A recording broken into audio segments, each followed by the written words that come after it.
Olá, mulheres lindas! Tudo bem com vocês? Então, hoje estou aqui mais uma vez para falar um pouquinho da palavra do Senhor. Esse vídeo vai continuar um pouquinho um penúltimo vídeo que eu fiz, que o Senhor trouxe, o Espírito Santo trouxe algo no meu coração e pediu que eu desse continuidade. E aí, vamos falar mais um pouquinho de algo que venha nos edificar, venha dar aí para nós estratégia, uma vida de vitória. Antes que eu comece a falar, se você não for inscrito no canal, se inscreva no canal, dá um like aí, compartilhe esse vídeo para que esse canal cresça e um grande número de mulheres venha a ser alcançada em nome do Senhor Jesus. Amém? Então vamos lá. Hoje eu tenho falado para você de receitinha de cabelos, cuidado com a pele, e eu quero trazer para você uma receitinha espiritual, uma receita para vencer em nome do Senhor Jesus. E o que o Senhor colocou no meu coração foi 4 itens que vai compor aí a receitinha completa para o vencimento espiritual em nossas vidas, no nome do Senhor Jesus.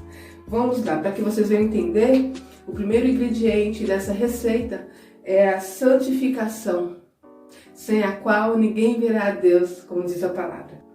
Eu vou ler para vocês em 1 Pedro, são 2 versículos.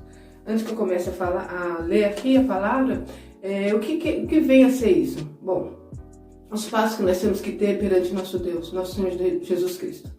É de conhecimento de todos que Jesus Cristo veio ao mundo, morreu na cruz do Calvário, e é necessário que nós tenhamos um posicionamento diante dele de aceitação. Eu tenho que aceitar Jesus como meu Salvador. Eu não sei qual é a sua situação aí, que está vendo agora esse vídeo. Se você é uma pessoa que não aceitou Jesus como Salvador, nós temos que, é uma liturgia, talvez seria isso, a palavra correta, nós temos que ter esse procedimento de declarar com a nossa voz, com a nossa vida, declarar: Senhor Jesus, eu te aceito como meu único e suficiente Salvador. É necessário que nós façamos isso. Por isso que a necessidade de irmos até uma igreja, orarmos. Podemos fazer isso no nosso quarto, com certeza, porque o Senhor Jesus Cristo, nosso Deus, Ele é onisciente, onipotente, onipresente. Então Ele está em todos os lugares. Há momentos que você está em algum lugar que você fala: meu Deus, eu preciso falar contigo. Meu Senhor Jesus, faz uma oração, entrega a sua vida, dizendo: Senhor, entrega minha vida nas tuas mãos, ó Pai. Eu te aceito como meu Salvador. Eu reconheço que Tu és o meu Deus, o meu Salvador. É necessário que façamos isso porque é algo que vai fazer uma mudança no mundo espiritual.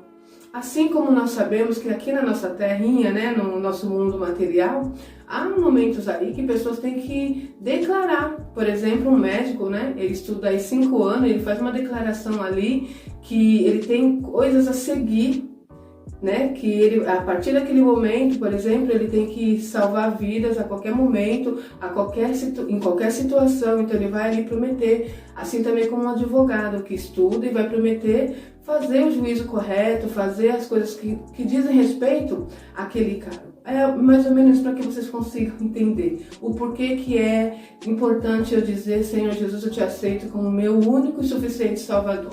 Então, após isso, nós temos que nos santificar como Jesus é santo. Ele deixou para nós as regras, a maneira de viver com uma vida correta diante de Deus. Vida essa que nos aproxima do Espírito Santo, nos aproxima de Deus e faz com que nós tenhamos uma vida abençoada por Deus, em todos os sentidos. Quando eu digo isso, não quer dizer que a partir desse momento que tem muitas pessoas que dizem que aceitou Jesus, agora vai ser prosperidade para todo lado, é bênção, é chave de carro caindo, é você mudando a sua vida financeira, sendo riquíssimo. Não é isso. Se o Senhor Jesus quiser, Ele faz. Ele conhece cada ser humano, cada pessoa é única. Cada pessoa é única, Ele vai trabalhar de acordo com o que Ele acha. Assim como nós, como somos pais, né? Nós temos ali, eu tive 3 filhos, nós sabemos que os 3 filhos não são iguais. Então, cada um é uma maneira de falar, é uma maneira de corrigir, é uma maneira de direcionar. É assim que o nosso Pai Celestial faz. Ele conhece cada vida, então Ele vai trabalhar de acordo com aquilo que Ele achar que é correto. Por isso, nós oramos também, dizendo: Senhor Jesus, seja feita a sua vontade. Porque é a vontade dEle que tem que prevalecer. Muitas vezes nós temos sonhos, sonhos, muitas vezes nós temos objetivo, nós queremos fazer algo, e o nosso Pai Celestial, que é conhecedor de tudo, que é onisciente, que é onipresente, ele olha e vê que aquilo não é bom, então ele não vai realizar em nossas vidas. Muitas vezes por isso não entendemos por que eu oro, por que eu pedi e isso não acontece, por que não deu certo. Porque não era a vontade de Deus. Mas se tiver no centro da vontade do Senhor, com certeza Ele abre as portas e tudo acontece para a honra e glória do nome dEle. Então, o primeiro passo é a santificação, né? Aceitar o Senhor Jesus como o único, suficiente Salvador e nos santificar como Ele. Vamos ler lá em 1 Pedro, versículo 15 e o versículo 16. Deixa eu ler aqui. Porque está escrito: sede santo, porque eu sou santo. Ora, se invocais como Pai aquele que, sem exceção de pessoas, julga segundo as obras de cada um, portai-vos com temor durante o tempo da vossa peregrinação. Então aqui o Senhor Jesus está falando para sermos santos como Ele é santo, como Ele foi santo, como Ele continua sendo santo. E o que é essa santificação? É nos apartar de coisas que são pecaminosas, coisas que vai nos fazer mal, né? Há tantas coisas aí, você precisa... Tem pessoas que dizem assim, não, eu não faço isso, eu não faço aquilo, então já tem uma vida aí com Deus, né? É uma vida honesta, uma vida íntegra na presença do Senhor, para deixar isso mais claro. Segundo passo, oração. Só que esse segundo passo está ligado com o terceiro, oração e jejum. Temos que orar. A oração é falar com o seu Deus, é como se, quando eu vou falar, às vezes muito interessante, nós sabemos fazer isso, no meio à situação de dificuldade, aquela preocupação, nós procuramos alguém para falar. E às vezes é interessante que nós estamos naquela angústia, falamos como se aquela pessoa fosse ali nos ajudar, solucionar o nosso problema, né? E não, aquela pessoa olha, talvez possa até te dar uma palavra de ânimo, de conforto, mas ela não vai conseguir mudar a sua história. E essa situação da oração é falar com Deus, explicando o que está acontecendo. Muitas vezes também orando, agradecendo ao Senhor. Porque muitas vezes a oração para nós é sempre de pedir, Senhor, eu quero isso, meu Deus, faz isso, Pai, eu preciso daquilo, Senhor, entra com providência nisso, mas temos que ter oração também em agradecimento. Meu Deus, muito obrigado, porque eu estou viva, porque eu estou respirando, porque em meio a essa pandemia, essa situação difícil que o nosso país está enfrentando, eu tenho sido guardado por Ti, a minha família tem sido guardada por Ti. Pai, abençoa também aqueles que estão passando por dificuldades. Então é assim, você vai estar falando com o seu Deus, falando com o seu Pai. E aí a oração. O jejum. Jejum você vai, como que eu posso dizer? Você vai assim, deixar de fazer algo que para você é tão importante, fazendo com que, matando a sua carne. Vamos supor assim, eu vou jejuar, algumas horas eu não vou me alimentar e vou estar nesse período orando e jejuando, que são ligados os dois, né? Isso faz com que nós matamos a nossa carne e nos aproximamos de Deus. Isso faz com que, às vezes, em meio a lutas, né? Esther, quando estava passando um processo ali, não sei se vocês já ouviram falar sobre Esther, a rainha Esther, ela colocou os empregados dela, o povo dela, para orar e jejuar durante 3 dias, para que eles pudessem obter um resultado satisfatório, para que eles pudessem vencer, mudar um decreto de um rei que tinha decretado ali que matariam todos os judeus. Então eles entraram em oração e jejum e Deus entrou com providência. Então há momentos que jejuamos para vencer guerras. E as nossas guerras hoje são guerras, às vezes, um casamento que está sendo destruído, tantas coisas, uma doença dentro da família, uma situação aí, talvez até na vida financeira. Então você vai orar e jejuar com um propósito, pedindo a Deus, Pai, entra com providência nessa causa, nessa situação, mas Senhor, sempre lembrando, mas Senhor, seja feita a Tua vontade, porque Deus conhece o que é bom para nós. Às vezes nós olhamos e falamos, isso aqui para mim é bom, eu já fiz isso, eu tenho um exemplo aí, eu queria estudar e entrar na área de tribunal, né, concurso público, e comecei a orar e comecei a estudar, até que um dia o Senhor Jesus falou para mim, não é isso que eu quero para você. E aí eu parei.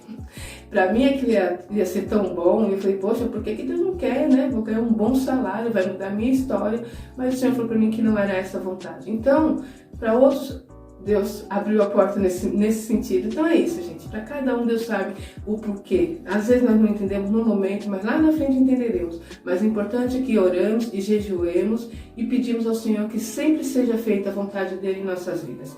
Vamos ler aqui, eu quero ler Neemias, versículo 4. Para vocês entenderem um pouquinho de Neemias, Neemias é um homem que está ali no palácio de um rei trabalhando como copeiro, e ele era de Jerusalém e a cidade dele tinha sido assolada. Então vieram os homens ali até o palácio e ele perguntou, como está na minha cidade? E aí ele ouve uma péssima notícia. A cidade foi destruída, as portas estão queimadas, os muros foram derrubados, muitas pessoas ali saíram em exílio, ou seja, só destruição. E aquilo naquele momento entristeceu o coração de Neemias. E Neemias, vamos ler aqui no versículo 4, Neemias 1, versículo 4, tá? Tendo eu ouvido essas palavras, assentei-me e chorei e lamentei-me por alguns dias, mostrando aí que é normal, às vezes, em meio a uma situação complicada, uma notícia difícil, chorar e se lamentar. Só que tem que ter um passo a seguir depois disso. Então foi o que Neemias fez. Ele sentei-me e chorei e lamentei por alguns dias. E estive jejuando e orando perante o Deus dos céus.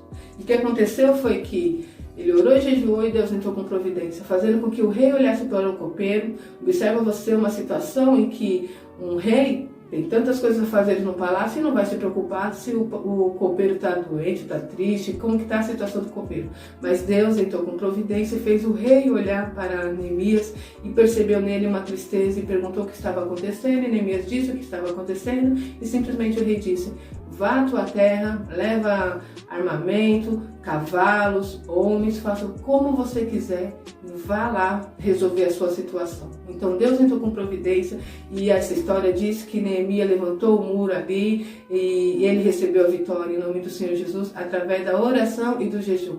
Note que enquanto ele chorou e lamentou, não resolveu nada. Ele chorou e lamentou porque somos humanos, nós nos entristecemos, nós choramos, nós nos lamentamos, mas temos que ter atitude que vai mudar a história, oração e jejum. Após isso, eu quero falar para você sobre ação. Ação é o que? Eu vou agir mediante algo para que eu possa receber aí um resultado satisfatório, né? Então vamos lá, eu vou ler sobre Lucas 5, do versículo 1 ao 11, vai estar falando sobre a pesca maravilhosa. Então, eu vou tentar apenas em 3 versículos, mas para que vocês entendam, o que aconteceu foi que os discípulos foram pescar e simplesmente eles passaram a noite pescando. Note que era Pedro ali o cabeça daquela equipe, e Pedro era um grande pescador, Pedro sabia o que estava fazendo. Então Pedro já lançava aquela rede, e diz que é um trabalho muito grande, aquela rede enorme, saía puxando ali e não vinha um único peixe, passou a noite toda. Então pela manhã, Jesus chegou ali na beira do mar, estava ali os pescadores vindo, imagine a cara dos pescadores, né? Passar a noite pescando e não conseguir um único peixe. Algo assim frustrante, algo que nós passamos muitas vezes em uma situação e que nós vamos ali e colocamos toda a nossa força, né? Todo o nosso empenho e não dá certo, e ficamos o quê? Frustrados. Então, Jesus chegou e sabe o que Jesus fez? Jesus viu a situação dos pescadores, no primeiro momento ele disse: me empresta aí um barco, pegou um barco, subiu nesse barco e começou a pregar a palavra do Senhor, colocando em primeiro lugar a vontade do Deus Pai. E ali ele começou a pregar. Após ele ter terminado isso, ele disse a Pedro: Pedro, volta de novo ao mar e lance a rede novamente. Vamos ler aqui no versículo 4, 5 e 6. Quando acabou de falar, isso aí, Jesus, quando acabou de pregar a palavra de nosso Deus, quando acabou de falar, disse a Simão: faze-te ao largo e lançai as vossas redes para pescar. Respondeu-lhe Simão: mestre, havendo trabalhado toda a noite, nada apanhamos, mas sob a tua palavra lançarei as redes. Isto fazendo, apanharam grande quantidade de peixes e rompiam-se as redes. Eu fui até o 6 e vou ler o 7 também. Então fizeram sinais aos companheiros do outro barco para que fossem ajudá-los e foram encher ambos os barcos, a ponto de quase irem a pique. Olha só que interessante. Então quer dizer que Jesus manda que Pedro volte novamente ao mar. E Pedro obedece. Aí também é um segredo, obedecer quando o seu Deus falar contigo. Quando ele te der uma direção, confiar e ir, porque com certeza é vitória, porque o nosso Deus, ele é maravilhoso, ele sempre nos encaminha para o lado correto, o lado certo. E Pedro foi, obedeceu. E aí vem o resultado. Por isso a ação, Pedro ir até novamente ao local e fazer novamente aquilo que ele passou fazendo a noite toda. Ele poderia ter dito, Senhor, não, eu passei a noite toda, eu sou pescador, eu sei que não tem peixe. Mas ele obedeceu e foi fazer a ação de jogar a rede novamente. E quando ele joga essa rede, ele puxa, veio tanto peixe que a rede queria rasgar isso, sabe? De tanto que ficou pesado. E interessante que precisou de 2 barcos. Eles encheram aqueles 2 barcos a ponto de o barco quase se afundarem de tanto peixe, de tanta prosperidade do nosso Deus. Resultado aí. Então para nós termos uma vida de vencedor na presença do Senhor, porque muitas vezes nós queremos, Senhor, eu quero isso, eu quero aquilo. Tem que ter aí uma condição. Eu preciso me posicionar com Cristo. Eu preciso aceitá-lo como meu Salvador. Eu preciso santificar minha vida perante a presença do meu Deus, do meu Rei. Eu preciso, então, orar. Eu preciso jejuar. Eu preciso ter uma vida dedicada ao Senhor. Amém? E preciso agir. Então, após tudo isso, eu preciso agir. Por que isso? Porque primeiro eu coloco Deus, primeiro eu coloco a vontade dele, o centro da vontade dele na minha vida. E após isso eu vou, conforme o que Jesus mandar. Jesus mandou jogar a rede, então jogue, lance a rede novamente, porque com certeza você vai pescar muitos peixes. Amém? É isso. Vou deixar essa palavra para vocês meditarem aí. Confia no nosso Deus fiel. Ele está aí de braços abertos para te abençoar, para mudar a sua história, independente de ser somente em questão financeira. Eu falo de uma vida cristã, de uma vida abençoada, de salvação, que é o principal. O principal, ser salvos. Nós estamos enfrentando tantas coisas aí, vem mais coisas, irmãos. Pessoas lindas que estão aí ouvindo. Vem mais coisas terríveis sobre a nação. Necessário é para que nós se aproximamos de Deus. Deus sabe de tudo. E você está guardado nas mãos do Senhor, você e sua família, você e tua casa. Apenas confia no Senhor e se posicione agindo aí com esses 4 passos. Amém? É isso. Um beijo para vocês, mulheres lindas, e até o próximo vídeo, se Deus quiser.